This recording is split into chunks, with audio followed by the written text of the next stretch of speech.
Bonjour à tous, on se retrouve dans cette toute nouvelle vidéo YouTube. Sujet spécial, on va parler de quelque chose qui s'est passé dans la nuit de samedi à dimanche. André Villas-Boas, AVB comme on l'appelait en France, vient d'être élu président du FC Porto. Je suis avec Alexandre Carvalho. Alex D78, comment tu vas? Ça va, merci beaucoup pour l'invitation et j'espère qu'on va passer un bon moment. N'hésitez pas à liker la vidéo, bien sûr, si ça vous plaît, et aussi à vous abonner. C'est super important pour la chaîne. On se retrouve juste. Son début de parcours, nous, on connaît surtout en tant qu'entraîneur. D'abord, il a pris les jeunes de Porto, après il a été sous la houlette de Mourinho, notamment à Chelsea et à l'Inter Milan. À l'Inter Milan d'ailleurs, où il gagne la Ligue des Champions en tant qu'adjoint de José Mourinho. Après, il lance sa carrière d'entraîneur professionnel de lui-même. Il commence à Coimbra, au Portugal. Après, il évolue à Porto. Porto, il réalise une des meilleures saisons d'histoire de Porto, il me semble, de ces dernières années. Il finit avec une Europa League. Plus jeune entraîneur a gagné une Coupe d'Europe. À ce moment-là, il me semble qu'il avait 32 ans, début trentaine. Il a enchaîné à Chelsea, où ça s'est plutôt pas bien passé, puis ensuite à Tottenham. Et après, il a rebondi au Zénith en Chine, et on l'a connu surtout à Marseille en France. Enfin, même s'il avait déjà un grand nom par le passé, mais en France, en tout cas, c'est à Marseille qu'il a beaucoup fait parler de lui. On a vu toute l'histoire, comment ça s'est passé, comment ça a fini avec Pablo Longoria, tout ça. Et aujourd'hui, il s'avère qu'il s'est lancé l'objectif d'être président. Alors, il me semble que c'est un rêve qu'il avait depuis longtemps, et justement, tu vas nous en parler. Est-ce que tu peux approfondir ce sujet et pourquoi la présidence de Porto lui tient à cœur? En fait, il a toujours dit que c'était sa destinée. En 2015, je crois que c'était en 2015, il avait dit comme quoi il sentait que c'était son destin, simplement de devenir président du FC Porto, parce que c'est son club de cœur, et il sentait que les choses devaient changer. Et puis voilà, il sentait que c'était son destin. Il a commencé en tant qu'adjoint, alors de façon assez culottée, on va dire, parce que l'histoire raconte comme quoi il est parti voir Bobby Robson à l'époque. Et donc Mourinho était déjà l'adjoint de Bobby Robson, et il est parti voir et lui dire en gros qu'il devait changer 2-3 choses au niveau de sa tactique pour améliorer l'équipe. Bobby Robson l'a écouté, et à ce qui paraît, André Villas-Boas a fait une thèse somptueuse. Et à partir de là, José Mourinho et Bobby Robson, ils avaient besoin d'un autre adjoint, l'ont intégré au staff. Et à partir de là, il n'a plus jamais lâché José Mourinho jusqu'au moment où il part à Coimbra. Et voilà, donc il sentait vraiment que il a commencé en tant qu'adjoint au FC Porto. En 2010, il a été nommé entraîneur de l'équipe première, et il a tout gagné au Portugal, un quadruplé historique, avec cette fameuse Europa League, et peut-être la meilleure équipe. Enfin, pour moi, c'est la meilleure équipe qu'on ait vue au Portugal. En termes de jeu, en termes de résultats, etc. Et voilà, il sentait que c'était sa destinée. Et depuis 2015, il a cette idée en tête. Depuis quelques années maintenant, il a travaillé pour être président. Il a vraiment tout mis en place pour se faire élire. Et voilà, c'est ce qui s'est passé hier soir avec... c'est même plus une victoire, c'est une humiliation pour l'ancien président. 80% des votes qui ont voté pour... des gens qui ont voté pour André Villas-Boas. Donc voilà, il était préparé pour ça, et il sentait que c'était sa destinée. Ça veut dire qu'il avait déjà ce choix-là depuis 2015, mais on sait qu'il a entraîné après 2015. Est-ce que tu as des détails sur la manière dont il a fait la bascule entraîneur-président? Est-ce que tu penses qu'il est vraiment devenu président parce que c'est Porto, ou il aurait pu l'être pour un autre club? C'est quelque chose qu'il voulait faire depuis un... Moi, je pense qu'il pouvait le faire que pour Porto, parce que c'est son club de cœur, c'est son cœur, il ressent vraiment ce club, et je pense que pour être président, il faut ressentir un minimum l'amour qu'on porte pour un club. C'est un président supporter, alors certains diront comme quoi c'est pas bien parce qu'il y aura trop d'émotions en jeu, d'autres diront que c'est important parce que forcément tu tiens vraiment à ce que ton club gagne. Donc voilà, je pense qu'il sera président qu'à Porto, peut-être plus tard pour la fédération portugaise, mais ça c'est une autre idée que j'ai en tête. Mais je pense que ça pouvait le faire qu'à Porto. Mais voilà, il a travaillé pour ça, et puis c'est un homme qui a toujours répété comme quoi il avait beaucoup de défis en tête, qui voulait une carrière courte en tant qu'entraîneur, et donc ça, il a tenu cette promesse en quelque sorte. Il voulait faire Dakar aussi, il a fait Dakar. Il voulait, voilà, je pense que c'est un homme qui a besoin de nouveaux défis sans cesse, qui a besoin de vivre sa vie pleinement, et pour l'instant, il a une vie qui est plus qu'exceptionnelle, sportivement parlant, parce que je ne connais pas vraiment ce qui se passe dans sa vie perso, mais sportivement parlant, il a été entraîneur, il a tout gagné en tant qu'entraîneur au Portugal. Il voulait traîner dans des pays un peu exotiques. Il est parti entraîner en Russie et en Chine. Il voulait faire Dakar, il a fait Dakar. Il voulait être président du FC Porto, il est président du FC Porto. Voilà, donc c'est un homme qui, à 46 ans, a déjà une vie pleinement remplie, Et donc voilà, mais pour répondre à ta question, je pense que oui, c'était vraiment qu'à Porto et nulle part ailleurs. Et ben justement, par rapport à ça, est-ce que tu peux un peu plus nous présenter l'ancien président du FC Porto et aussi tout ce qu'il a accompli, parce qu'il est là depuis 1982, pardon. Il y a quand même pas mal de trophées. Le moment où Villas-Boas justement remporte cette Ligue Europa, bah, il était déjà président. Est-ce que tu peux le présenter et expliquer en quoi c'est un monument de Porto et en quoi certes il a vécu une humiliation, mais il ne faut quand même pas oublier ce qu'il a fait.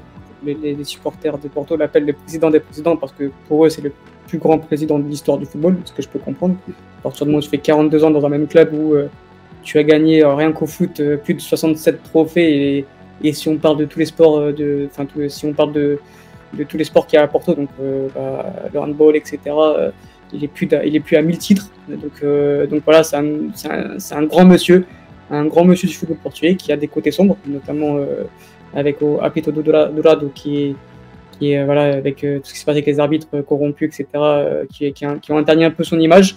Mais voilà, ça reste un grand monsieur du football qui a placé le FC Porto tout en haut dans la carte du football, tout simplement, avec 2 Ligues des Champions, 2 Ligues Europa. Il a fait de Porto l'un des meilleurs clubs d'Europe, l'un des plus grands clubs du Portugal. Voilà, il a vraiment mis Porto tout en haut de la scène. C'est une vie qui devait se clôturer comme ça. Je parle au niveau du foot, bien évidemment, mais ça a été une fin de cycle qui a été mal gérée. Ça faisait depuis une dizaine d'années qu'il prenait des décisions plus que laborieuses, qui ne tournaient pas vraiment en faveur du projet sportif, avec beaucoup de corruption en quelque sorte, avec beaucoup de magouilles entre les agents. Porto est un club qui a toujours très bien vendu, mais on ne savait pas où passer l'argent. Voilà, on avait l'impression qu'il ne contrôlait plus rien.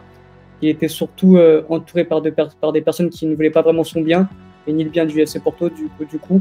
Et voilà, on avait l'impression qu'il était là sans être là et qu'il présidait, mais qu'il n'avait plus toute sa tête. Maintenant, à 86 ans, c'est peut-être logique aussi. Il n'a peut-être plus l'envie ni l'intelligence pour diriger un club. Mais voilà, il a fait des très bonnes choses pour le FC Porto, de très mauvaises choses avec, comme j'ai pu le dire, avec la corruption des arbitres. Mais dans la globalité, les supporters du FC Porto ne l'oublieront jamais. Je pense qu'il y aura sa statue dans le stade. Je pense que, comme a dit hier André Villas-Boas, le FC Porto sera toujours sa maison. C'est juste triste de finir comme ça, de sortir par la petite porte, parce qu'il aurait pu partir de lui-même, je pense, il y a 10 ans de ça. Il serait parti comme un grand bonhomme. Là, il va partir en laissant le club dans une situation financière catastrophique, endetté, avec sous le contrôle du UEFA depuis maintenant une dizaine d'années aussi, en étant 3e du championnat portugais à quelques points de la 4e place. Voilà, le club va très mal. C'était le moment de changer. Et voilà, les supporters, les socios ont très bien voté. Mais voilà, Pinto da Costa restera dans l'histoire du FC Porto et du football portugais. Comment expliquer, pour ceux qui ne connaissent pas la situation du FC Porto une fois de plus, qu'il soit resté aussi longtemps à la tête du club? C'est-à-dire, il me semble que c'est 15 mandats. Comment ça se fait qu'à chaque fois il a été réélu, il n'y a eu aucun candidat qui était crédible, ou là aussi corruption? On va dire qu'il n'y avait pas vraiment de candidat qui était prêt à s'affronter à Pinto da Costa, tout simplement parce que c'est un monument du football. Ça va au-delà du football même, je pense. C'est un monument du Portugal, on va dire. Et je pense que les gens avaient peur, tout simplement, n'avaient pas les idées, avaient peur de s'affronter, de se présenter face à lui. Je pense qu'il y avait ce côté un peu de peur, parce que ça va au-delà du foot. Si on va contre Pinto da Costa, voilà, André Villas-Boas, il a reçu des menaces de mort, sa maison a été taguée. Voilà, ça a été plus loin, ça a été beaucoup plus loin que du football. Mais voilà, Villas-Boas n'a rien lâché, il était convaincu qu'il pouvait y gagner. Mais je pense que les gens ne voulaient pas se confronter à Pinto da Costa, parce que voilà, il y avait Pinto da Costa maîtrise tout dans le football portugais. Et voilà, il a les ultras avec lui, par exemple. Des ultras qui n'ont pas forcément toute leur tête et qui sont prêts à faire des choses assez stupides pour du football. Et je pense que les anciens candidats avaient peur de s'affronter, de se confronter à Pinto da Costa, et de la peur, plus pas beaucoup d'idées, ça faisait qu'il n'y avait pas beaucoup d'opposition, on va dire. Et là, la première fois où il a eu une vraie opposition avec un garçon qui est un génie, qui est intelligent, qui sait quoi dire, quoi faire, comment communiquer, qui est jeune, qui est dynamique, il a perdu tout simplement. C'était sa vraiment première belle opposition et il s'était fait totalement humilier par André Villas-Boas durant toute la campagne et durant les résultats. C'est vraiment une victoire logique en gros de Villas-Boas. Oui, parce que tout le monde parlait de division. Le vice-président de Pinto da Costa, son entourage disait comme quoi le FC Porto a fait une mauvaise saison à cause de la candidature d'André Villas-Boas, parce que ça a un peu mis un peu de bordel au sein du collectif, etc. Ça allait diviser les portistes en quelque sorte. Mais finalement, il n'y a pas eu de division. Ça a été un score sans appel, où voilà, tous les supporters du Porto étaient unanimes. 80%, c'est sans appel en quelque sorte. Voilà, il n'y a pas eu de débat, il n'y a pas eu de suspense. Donc voilà, je pense que les politistes avaient qu'une chose en tête, c'était de changer un peu cette dynamique. Je parlais justement de la situation financière du FC Porto, des difficultés qu'il y a en ce moment au club. Qu'est-ce que les analystes et surtout les supporters de Porto attendent de Villas-Boas quand on sait qu'il n'a pas repris le FC Porto dans le meilleur de ses états? Est-ce qu'on attend de lui qu'il fasse directement des miracles? Est-ce que les gens vont être compréhensifs avec lui? Je pense que tout dépend de comment on regarde le football. Alors il y a un côté, il y a des supporters qui sont beaucoup moins patients que d'autres. Je pense qu'il y a pas mal de supporters qui gagnent tout de suite, parce que c'est Porto, parce que c'est l'un des plus grands clubs du Portugal, l'un des plus grands clubs du monde. Voilà, il y a beaucoup de supporters comme ça, mais ça c'est pas qu'à Porto, hein, c'est au Portugal et surtout aussi dans le monde où la patience n'est pas vraiment une vertu.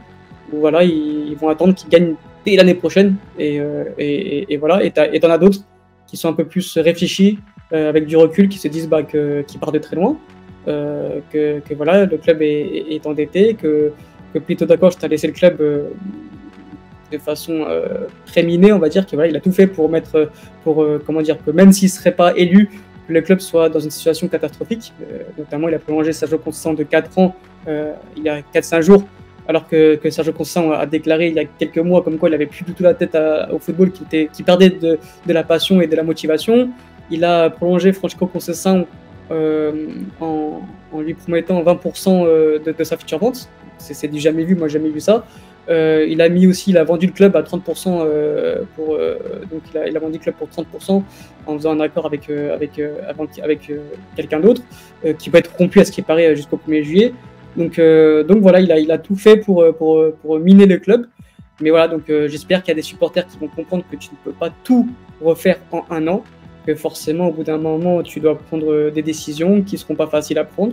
Mais en tout cas, Villas-Boas a tout mis en place pour que Porto retrouve son identité et surtout une transparence, ce qui manquait durant des années.